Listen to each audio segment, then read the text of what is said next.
Tänään haaste, värit, perhe ja vaatteet. Moi, mä oon Mia, opiskelen suomea. Minulla on iso perhe. Iso äitini on kihloissa 3. kerran. Ja hänellä on päällä vihreä villapaita.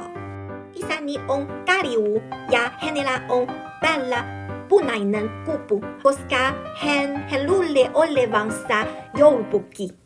Äitini on Sinku ja hänellä on päällä vaaleanpunainen marimekko.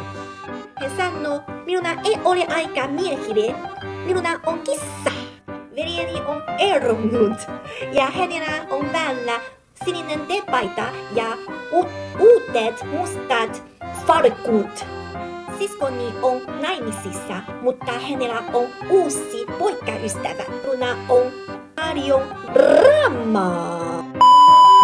Kaikki tämä on vain fiktiota. Nähdään ensi kerralla. Bye bye, moi moi!